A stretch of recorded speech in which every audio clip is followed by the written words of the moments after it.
Hello and welcome to your weekly horoscope for week commencing the 23rd of May. This is for the Sun or the Ascendant. I'm going to give you the broad strands to look out for, but please stay with me. I will then give in great detail each of the 12 zodiac signs that you can relate to, the key dates and influences for each one. Now, on the 29th of April, Mercury, the planet of communication, moved into the sign of Gemini. But on the 10th of May, around 2 weeks ago, it went into a retrograde. And as we start this week, Mercury retreats back within that retrograde into the sign of Taurus. Now, Mercury is the ruler of Gemini, so even in the retrograde, and of course it's been in a recently sparkling alliance with the flirtatious Venus, there have been possibilities. A lot of communications, a lot of ideas. I think Mercury reversing back into Taurus asks us to get really grounded about what some of those ideas may be and try to get a more tangible idea of how we can make things work in a really practical way. So an opportunity, I think, to still grapple with those finances, especially with the recent cost of living increases, and where we can squeeze a bit more from our budget. Mercury's going to help us to think about those things. But when it comes to thinking, late last week there was a quarter moon in the dreamy sign of Pisces, and that squared the Sun in the sign of Gemini. So a little bit of gossip could be doing the rounds this week. We should definitely not necessarily just believe at face value something we're told, particularly within our neighbourhood. There could also be some potential for misunderstandings with siblings. Now, this is a really important week in so many ways, but I think mostly because Mars on Tuesday returns to one of its two home zones, but of course it is the only ruling planet of the sign of Aries, and that's where it gets back to on Tuesday for a 6-week stay. But it immediately forges an absolutely fantastic link with Jupiter. Now, Jupiter, of course, is the planet of expansion. So now Mars returns to Aries. We have Jupiter, the planet of growth and potentially of good luck. And we also have Venus in the sign of Aries too. So the potential for initiative and drive is very strong. When Mars and Jupiter get together, it can give us an even greater sense of determination and thrust. But we also must remember that the element of the sign of Aries is fire, and Jupiter can, see us be a little bit overconfident in some ways. So it's going to be important to keep, grounded, and perhaps Mercury in that retrograde in Taurus can help this, especially when we're wanting to bring a much more excitement and action to a situation that may have stalled. But it's not just Mars that's forging a gorgeous link with Jupiter, because the Sun is, from Monday to Friday, in a sextile, and this is one of the luckiest aspects that you can get in astrology. So if our ideas are strong, our determination and spirit to see them through, that energy in Aries, particularly with Jupiter, that gives us a great opportunity to move forwards at some pace. So something that has been a little bit stuck could gain traction, and that's really exciting. Now, ironically, Venus forges a very positive link with Saturn this week, a very stabilizing angle.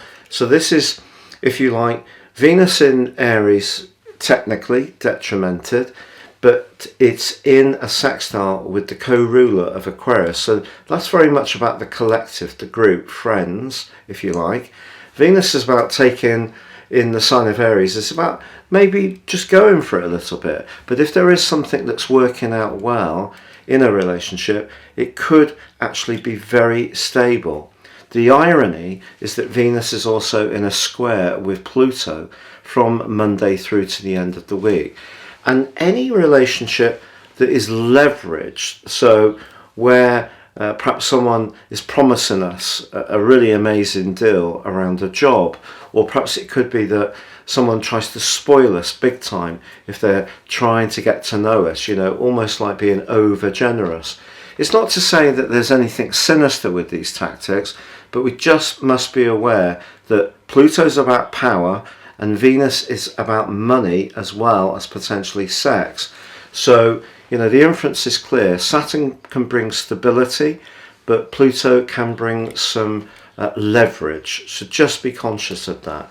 But I think the key this week is to cut through the swirling mist that is that quarter moon, because there could be some mixed signals. It's not just Mercury's retrograde, and Mercury's retrograde in Taurus is most certainly asking us to scrutinize the details of things in a very exacting way. Now, if you are new to my channel, I'd be honoured if you would subscribe. I'm getting very close to that 100,000 mark. All the illnesses I've had in recent years, last 10 years, catching up now. So we'd greatly appreciate if you would click or tap on the bell notification symbol. If you would like to ascend above this broadcast, if you give me 3 pieces of personal information, time, date and place of birth, I can share with you an astrological roadmap that can guide the rest of your life, and also my special package of 30% off a character analysis for the next 12 months. No 2 charts are the same. Please see the link beneath this video. But please stay with me now for your individual zodiac forecast. So Sagittarius, your weekly forecast for week commencing the 23rd of May sees Mars, the planet of drive, the planet of passion, of instant gratification, moving into the 5th house. The 5th house is very much in keeping with the energy of Leo, but for you, the sign of Aries is, of course, a fire sign like yours. This is where you can really show your enthusiasm, and your desire to enjoy life is really going to be ramped up because Mars immediately connects with your ruler, which has recently moved into Aries. It's going to have a lot of thrust here. So just generally, you're going to feel that things are moving quicker. There's a sense of excitement and anticipation. Now, Venus is also in the 5th house. So this is giving you the opportunity to perhaps give yourself a little bit of a glamorous makeover. Your sex appeal is definitely on the rise. And also, because Saturn's in a very stabilizing link with Venus, your ability to talk things through with a partner can actually create a greater sense of trust and stability between you. Where there could be more of a problem is the fact that Pluto is squaring with Venus. So if you're single, you could encounter someone who's very, very alluring and very attractive.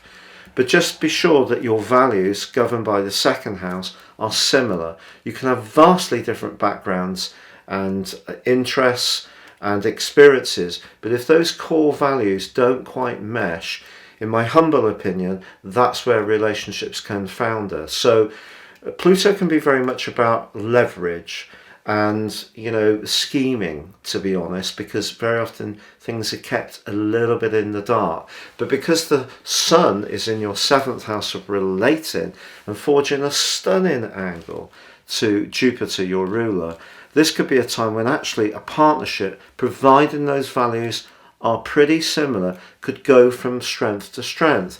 But of course, I haven't mentioned the Mercury retrograde. So Mercury moving back from your sector of relating into the 6th house just suggests that an appointment that's been put off may get rescheduled now. Something to do with a pet's annual checkup or inoculation may be something that requires attention.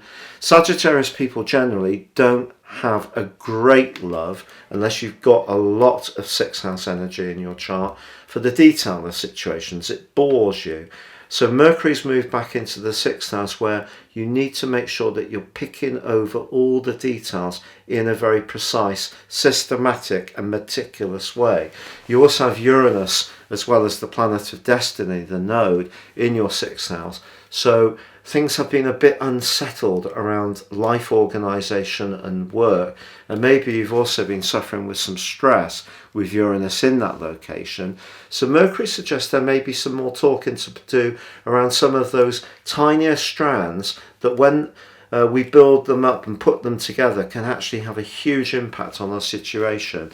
But Mercury retrograde gives you the chance to revisit things, make marginal gains, which all adds up to making your situation more dynamic. So in general, I would say that this is a time of great opportunity for you, as long as you manage those details and connect with people who share your values.